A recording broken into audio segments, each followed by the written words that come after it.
heesigan dhagihiina ku soo dhacaya wuxuu hordhac u yahay waa albankii sow iguma beeraba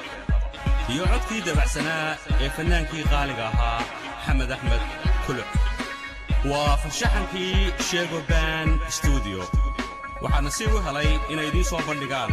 dhallinta daalo stuudiyo ee magaalada toronto booqo dalostudio.com waa anigoo ah cabdirashiid maxamuud xasan oo idin leh ku soo dhowaada codkii macaanaa ee maxamed axmed